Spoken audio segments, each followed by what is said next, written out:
안녕하세요. 오늘은 12월 24일 날마다 주께로 큐티집 138페이지입니다. 성경 본문은 구약성경 미가서 3장 1절로 12절 말씀입니다. 이 말씀을 가지고 정의로운 본분에 걸맞는 삶을 살라라는 제목으로 큐티 가이드를 시작하겠습니다. 이스라엘의 두 번째 왕 솔로몬이 쓴 잠언 28장 12절을 보면 이런 말씀이 있습니다. 의인이 득이하면 큰 영화가 있고 악인이 일어나면 사람이 숨느니라. 아멘. 높은 지위에 있는 사람이 그 지위에 걸맞지 않는 폭정을 행하거나 삶을 살게 되면 어떤 일이 일어나는지를 잘 보여주고 있는 말씀입니다. 오늘 본문을 보면 미가 선지자는 범죄한 이스라엘 통치자들에게 경고하고 있습니다. 야곱의 우두머리들아, 이스라엘의 족속의 통치자들아 들으라. 정의를 알고 정의롭게 행하는 것이 너희의 본분이 아니냐라면서 하나님의 경고의 말씀으로 심판의 메시지를 선포하고 있습니다. 내용 관찰 1번입니다. 이스라엘의 지도층은 어떤 악행을 저질렀습니까? 2절을 보겠습니다. 너희가 선을 미워하고 악을 기뻐하여 내 백성의 가죽을 벗기고 그 뼈에서 살을 뜯어. 엄청난 말씀이지요. 먼저 그들은 선을 행하고 악을 미워해야 할 지도자들인데 반대로 행하고 있습니다. 오히려 선을 미워하고 악행을 즐겨했다라고 말씀합니다. 다음은 입에 담기조차 불편한 말씀인데요. 3절을 보면 그들의 살을 먹으며 그 가죽을 벗기며 그 뼈를 꺾어 다지기를 냄비와 솥 가운데 담을 고기처럼 하는도다. 그 백성들의 가죽을 벗기고 그 살을 뜯어서 먹고 뼈를 꺾어 다져서 솥에 넣고 삶을 것처럼 철저하게 짓밟았다고 말씀합니다. 지도자들의 부정과 부패, 착취와 강포를 고발한 것인데요. 이런 악행을 누구에게 저질렀을까요? 우리가 읽은 본문 속에서 2절과 5절을 보면 내 백성이라고 말씀합니다. 너희가 그렇게 억압하고 고통스럽게 짓밟은 그들은 너희 백성이 아니고 내가 너희에게 맡겨준 내 백성이라고 하나님께서 경고하신 것이지요. 그 지도자들은 하나님의 백성을 잘 다스리고 인도해야 할 책임이 있었음에도 불구하고 오히려 짓밟는 죄악을 행한 것입니다. 두 번째, 여호와의 심판을 받는 선지자는 어떤 자들입니까? 5절을 봅니다. 내 백성을 유혹하는 선지자들은 이에 물 것이 있으면 평강을 외치나 그 입에 무엇을 채워주지 아니하는 자에게는 전쟁을 준비하는도다. 심판을 받을 자는 유혹하는 선지자다라고 말씀하지요. 이들은 하나님의 백성을 유혹하는 자들로서 입에 먹을 것을 물려주면 평강을 외치고 복받을 것이다. 다 잘 될 것이다 라고 외칩니다. 그러나 그 입에 먹을 것을 물려주지 아니하면 오히려 위협을 가하고 화를 당할 것이라고 거짓 선포를 했습니다. 이들은 발람 선지자의 뒤를 따르는 자들로서 탐욕과 재물욕에 눈이 어두워 자신의 배를 위해 삭슬 위해 거짓 예언하는 자들이었습니다. 그야말로 먹고 살기 위해 직업적으로 예언한 것이지요. 그러다 보니 하나님의 말씀을 받아 하나님 말씀 그대로를 선포한 것이 아니라 그 백성들이 듣기에 좋은 말만 선포했던 것입니다. 이런 사람들은 심판을 받게 되는데 어떤 심판을 받게 되는지 살펴보겠습니다. 6절입니다. 그러므로 너희가 밤을 만나리니 이상을 보지 못할 것이요 어둠을 만나리니 점치지 못하리라 하셨나니 이 선지자는 해가 져서 낮이 캄캄할 것이라. 아멘. 하나님께서 이런 선지자들에게 경고하시는데요. 너희가 밤을 만날 것이며 이상을 보지 못할 것이며 환한 대낮에도 해가 없는 것처럼 깜깜하게 될 것이라고 말씀합니다. 여기서 밤은 고통과 절망을 상징합니다.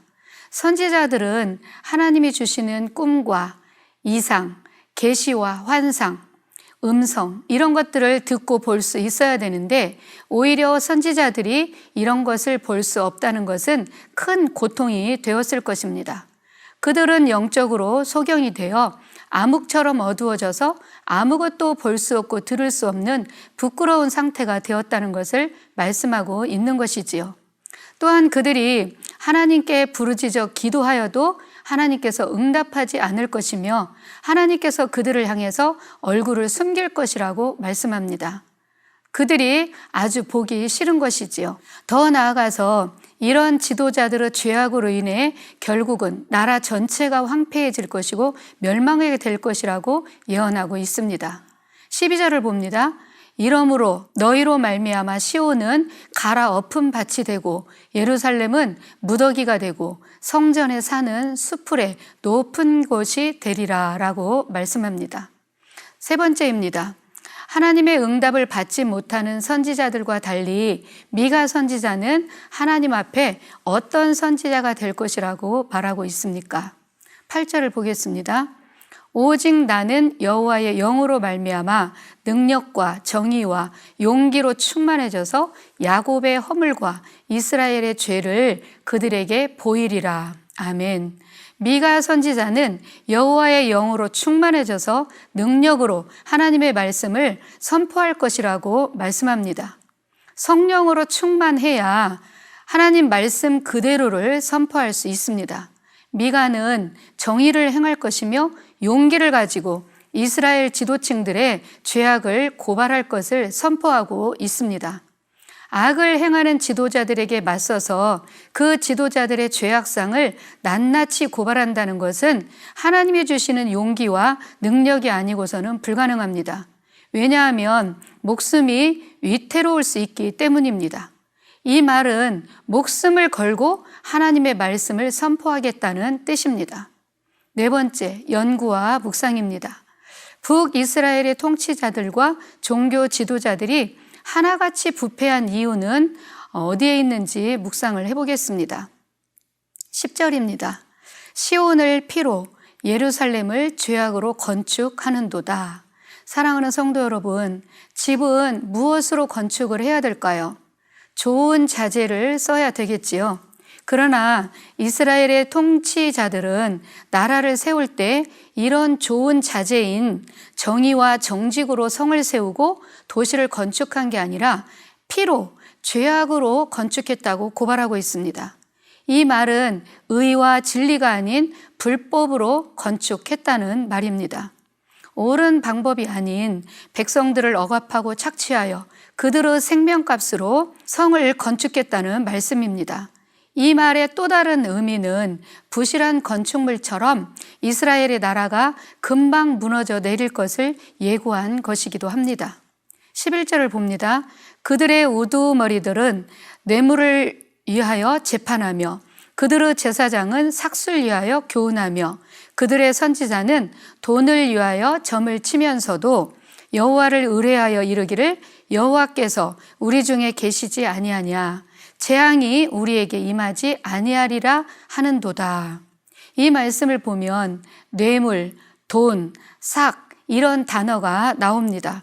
여기서 우두머리들은 나라의 통치자들을 말하는데 이들은 뇌물을 받고 재판했고 제사장들은 삭슬 위하여 가르쳤으며 선지자들은 돈을 받고 점을 쳤다고 말씀합니다. 그야말로 총체적 난국이라는 말이 있는데 이럴 때 사용되는 것이 아닌가 싶습니다. 어느 한 군데에 성한 곳이 없이 나라의 지도자들이나 종교 지도자들 모두 물질에 눈이 어두워서 돈벌이 수단으로, 밥벌이 수단으로 일하고 있는 것을 보게 됩니다. 그야말로 이에 계신 하나님을 두려워하거나 백성들은 안중에도 없고 사명감이라는 것은 눈 씻고 볼래도 찾아볼 수 없습니다. 오직 돈에만 집착하여 아무것도 보이지 않는 심각하게 부패한 상황입니다. 거기에다가 여호와께서 우리 중에 계시니 재앙이 우리에게 임하지 않을 것이다 라는 자만심까지 더해졌지요. 이런 타락으로 인해 결국 하나님의 성 시온이 쟁기로 갈아엎어진 것처럼 예루살렘이 무너져 내리고 돌무더기 같이 되는 결과를 낳은 것입니다. 다섯 번째, 삶의 적용입니다. 사랑하는 성도 여러분, 하나님의 눈이 나의 양심을 주목하여 볼 때 부끄러울 것이 없는 신앙의 원칙으로 내 중심이 서 있는지 생각해 봅시다. 우리가 주님을 믿고 섬기는 자들로서 어떤 자세로 임해야 되는지를 생각해 볼 때 좋은 모델을 대상으로 놓고 따라가는 방법이 있습니다. 반대로 반면교사라는 말이 있지요. 그렇게 하면 절대로 안 되는 사람들을 살펴보는 것도 지혜로운 방법이라고 생각합니다. 누가복음 11장에 나오는 서기관과 바리새인, 율법 교사들은 겉모양은 화려하고 번지르하여 지극히 신앙적인 모습으로 보였지만 그 속은 탐욕과 자만심과 악독이 가득하여 책망을 받았습니다. 그렇다면 나는 어떤지를 생각하고 살피는 이 하루가 되었으면 좋겠습니다. 마지막으로 사무엘상 16장 7절을 읽고 말씀을 마치겠습니다. 사람은 외모를 보거니와 나 여호와는 중심을 보느니라. 아멘.